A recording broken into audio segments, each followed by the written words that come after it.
The Yom Kippur War began in October 1973 with Israel, Golda Meir's cabinet, and the IDF High Command doing what their own security doctrine said you never do. They hesitated. They saw warnings piling up. They sensed movement on two fronts. And still, the reserves were not fully called, the Air Force did not strike first, and the country stayed dangerously close to routine. Within hours, the fast reaction system Israel trusted became a bottleneck. So ask the uncomfortable question. Why would a state built on early warning choose delay when delay could mean collapse? What kind of strategic logic makes inaction feel safer than action?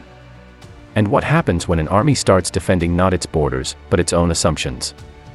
This is not a story about missing intelligence. It's a story about believing the wrong model, on purpose. This episode is not asking why Israel was surprised. That question is too shallow and too comfortable. The real strategic problem is harder and far more unsettling. How did a military system designed around early warning, rapid mobilization, and preemption convince itself that not acting was the most rational choice? How did caution become risk, and restraint become exposure? In October 1973, Israel was not blind. It was watching carefully. It simply chose to interpret what it saw through a framework it trusted more than reality itself. This is why the Yom Kippur War is an unorthodox strategic case. Not because Israel misread Egypt and Syria, but because it deliberately subordinated raw signals to an abstract model of enemy intent. The decision that shaped the opening days of the war was not a battlefield maneuver or a tactical gamble. It was a systemic choice to defend a doctrine. A belief that war could only begin under conditions the model allowed. A belief that mobilizing too early was more dangerous than mobilizing too late. And this belief did not come from arrogance alone. It emerged from past success, political constraint, international pressure, and an internal culture that rewarded coherence over disruption. Once that belief hardened, every warning had to justify itself against it. Not the other way around. This is where strategy turns inward. Where the system stops asking, what is the enemy doing, and starts asking, does this fit what we already know? To understand how a state engineered for speed found itself paralyzed by confidence, we need to reconstruct the strategic environment that made delay feel rational. To understand why hesitation felt rational in October 1973, we have to step away from the battlefield and look at the system Israel had built around war. This was a state that could not afford prolonged campaigns, deep strategic retreats, or slow mobilization. Its defense architecture rested on three pillars: early warning, rapid reserve call-up, and decisive counterattack. Everything else, territory, diplomacy, even manpower, was secondary to speed. If speed failed, the system collapsed. But by 1973, that system carried heavy constraints. Mobilization was not a neutral military act. It froze the economy, signaled escalation to the United States and the Soviet Union, and risked diplomatic isolation.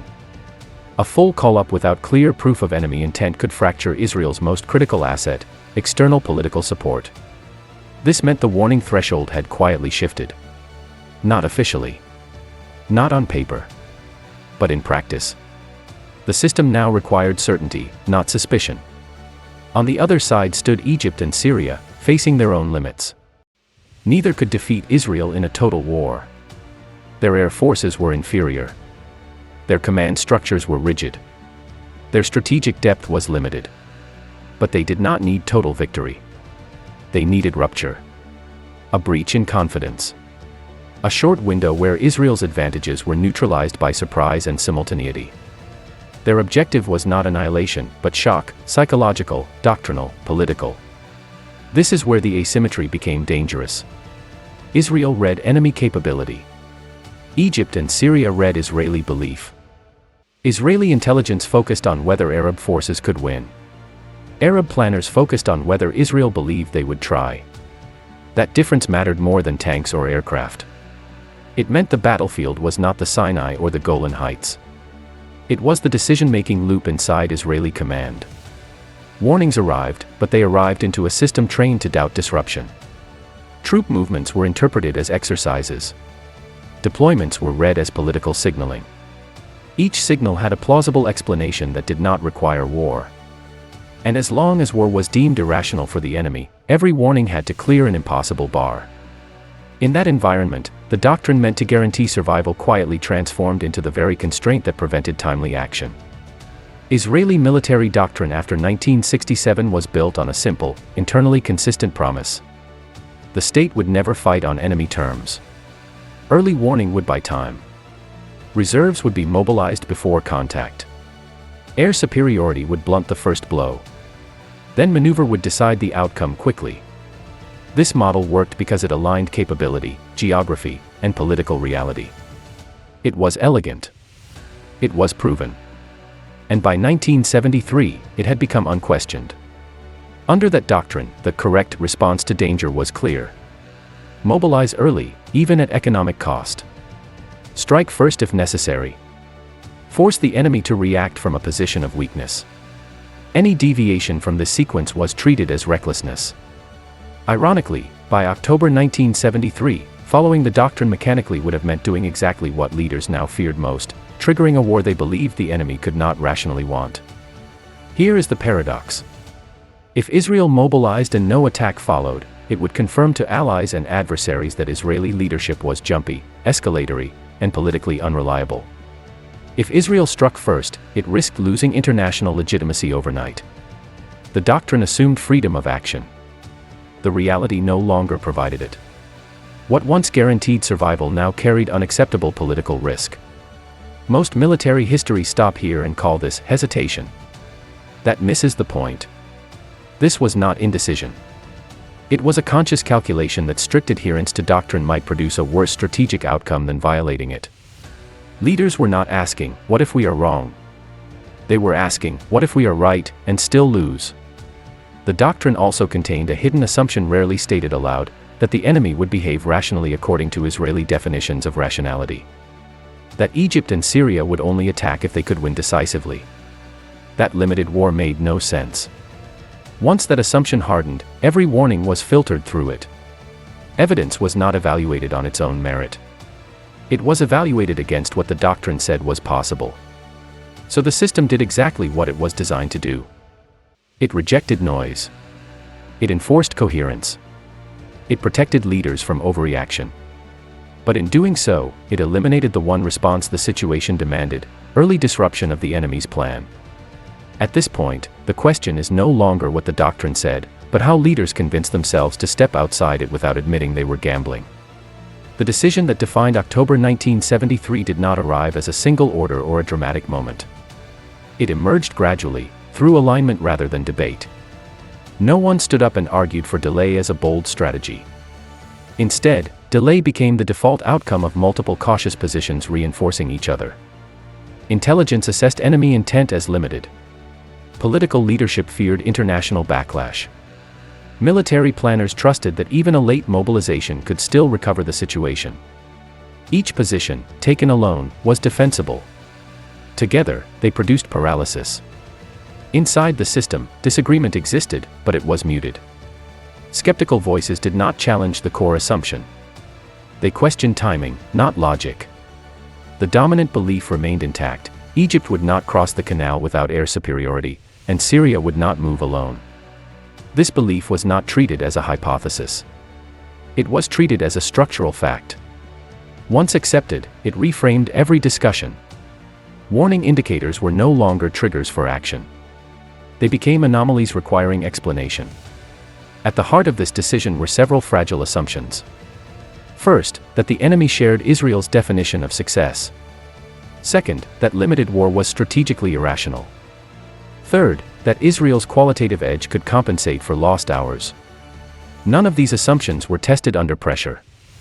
They were inherited from previous victories and reinforced by institutional memory. The system was not betting blindly. It was betting on continuity. What made this unorthodox was not restraint itself, but confidence in restraint under extreme uncertainty. Israel was not choosing between attack and defense. It was choosing between two types of risk: the visible risk of escalation versus the invisible risk of being wrong. The former felt controllable. The latter felt abstract. And so the system chose to manage perception rather than disruption. This was not a decision aimed at the enemy. It was aimed inward. It protected diplomatic credibility. It preserved political stability. It maintained coherence inside the command structure. In doing so, it delayed the one action the doctrine had been built to guarantee: immediate readiness. Once this choice was locked in, the strategy no longer depended on enemy behavior, but on how long the assumptions could survive contact with reality. Once the shooting started, the gap between the strategy on paper and the situation on the ground became brutally clear. The system had been designed to absorb shock only after mobilization was already underway. Instead, units along the fronts faced concentrated attacks while operating at peacetime strength. Commanders were forced to improvise with incomplete formations, fragmented communications, and limited situational awareness. The doctrine promised recovery through speed, but speed without mass became exhaustion. Mobilization began under fire. Reserves arrived not as a synchronized surge, but in waves, each one too late to prevent the first collapses and too early to reorganize cleanly. Logistics strained immediately. Equipment moved faster than command structures could adapt. Air power, expected to dominate the opening phase, was constrained by surprise, enemy preparation, and the need to prioritize defense over initiative. The margin for error vanished within hours. This was where the unorthodox nature of the earlier decision revealed its true cost. Delay had not merely postponed readiness, it had inverted the sequence of action. Instead of preparation preceding combat, combat now dictated preparation. Every correction was reactive. Every adjustment carried compounding risk. What should have been controlled escalation became damage control under pressure. There were moments when the entire structure threatened to unravel. Local commanders faced choices that doctrine had never prepared them for: hold with insufficient force or withdraw and risk breakthrough. Communications lagged behind events. Intelligence updates arrived too late to inform decisions already taken. The system was not failing because it lacked competence, but because it was being asked to function in reverse. Yet even here, the strategy did not collapse outright. Adaptation followed shock. Improvisation filled gaps doctrine had left open. This is the uncomfortable twist. The same institutional confidence that delayed mobilization also enabled rapid recovery once reality could no longer be denied. The cost, however, had already been paid. Lives, terrain, and time were lost to protect assumptions that no longer held. At this stage, the decisive factor was no longer Israel's choices, but how the enemy interpreted the unfolding chaos and whether they could exploit it correctly. Egyptian and Syrian commanders did not interpret the opening chaos as Israel intended. They saw hesitation not as a trap, but as opportunity. The absence of an immediate counterstrike reinforced their core expectation, that Israel had been caught off balance and would need time to recover. This confirmed the psychological objective of the offensive. The initial crossings and breakthroughs were not meant to be decisive on their own. They were designed to fracture confidence and force Israel into a reactive posture. Yet this is where the enemy also misread the situation.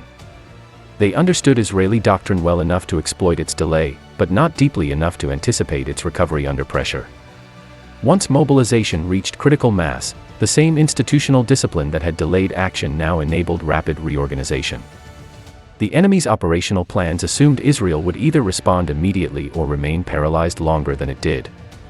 There was little preparation for a third scenario: delayed shock followed by aggressive adaptation. Command structures on the Arab side were built to execute a plan, not to revise it dynamically. Early success reinforced caution rather than boldness. Opportunities to push deeper were weighed against political and logistical limits. This restraint, rational in isolation, proved costly in context. The window created by Israeli hesitation began to close faster than anticipated. Information lagged on both sides, but asymmetrically. Israeli commanders learned through loss and adjustment. Arab commanders relied on pre-war assumptions about Israeli thresholds. The very logic that enabled the surprise now constrained exploitation. What began as a psychological victory risked becoming a strategic stalemate. This exchange of miscalculations reveals the deeper truth of the war's opening phase. Both sides were fighting models as much as forces. Each interpreted events through expectations formed long before the first shots were fired. The difference lay in flexibility under stress. With the immediate crisis contained but not erased, the final measure of the strategy would not be victory or defeat, but the cost it imposed on every level of the system. By the time the front stabilized, Israel had regained operational initiative. Counteroffensives shifted momentum. The immediate threat to national survival receded. From a distance, this looks like recovery. From inside the system, it felt like survival by margin. The strategy of delay did not fail completely, but it failed precisely where it was most dangerous, at the opening moment when error could not be absorbed. The human cost was immediate and uneven. Units deployed forward absorbed losses that Doctrine had been designed to prevent. Soldiers fought without depth, without reserves, without the advantage of preparation. These losses were not the price of defeat. They were the price of protecting a belief for too long. Logistically, the system paid in compression. Mobilization under fire forced shortcuts. Equipment arrived without cohesion. Command decisions were made with partial awareness. The army adapted, but adaptation under pressure always costs more than preparation.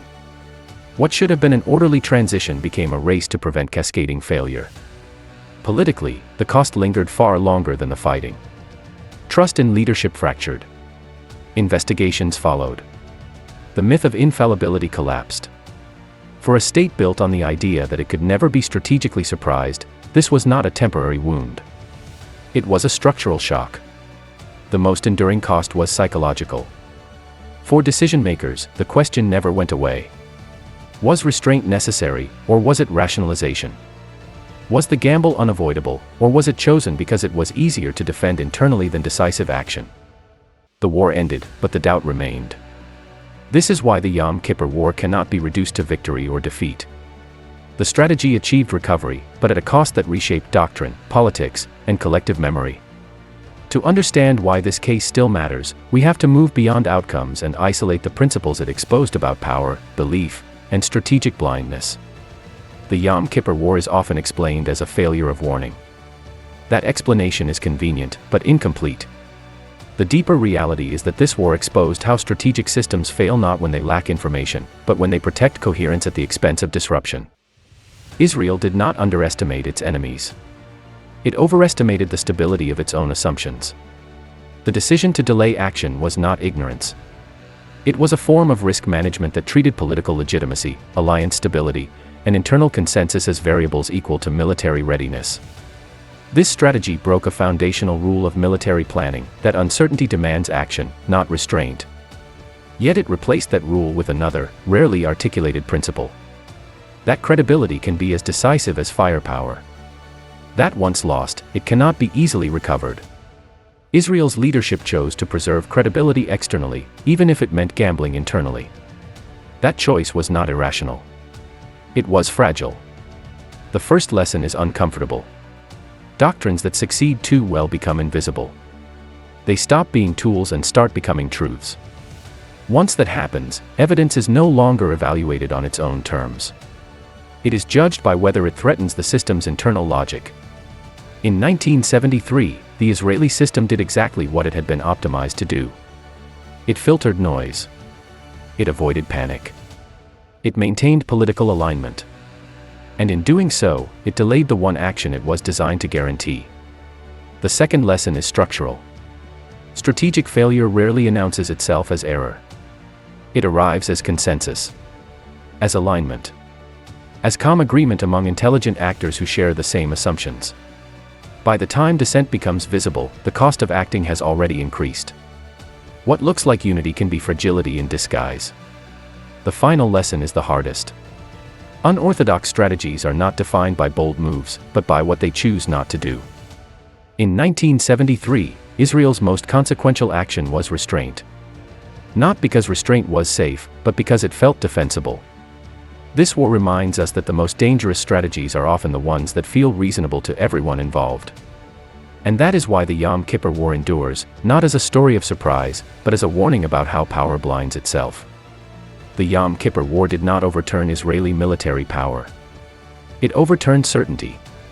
What collapsed in October 1973 was not the army, but the belief that a superior system could always see danger in time to avoid it. The strategy of delay was not madness. It was logic taken too far, confidence stretched beyond its limits, and coherence defended longer than reality allowed. This is why the war still matters. Not because Israel was surprised, but because it chose to wait. Not because intelligence failed, but because belief succeeded too well. The most unsettling lesson is not that assumptions can be wrong. It is that they can remain convincing right up until the moment they become lethal. Every strategic system eventually faces this test. The moment when acting feels reckless, and not acting feels responsible. The Yom Kippur War shows what happens when that balance breaks. When restraint becomes a shield for doctrine. When delay becomes the cost of preserving internal order. When power blinds itself by trusting its own logic more than the signals in front of it. This was not an accident of history. It was a pattern. And patterns repeat, long after the names, uniforms, and borders have changed.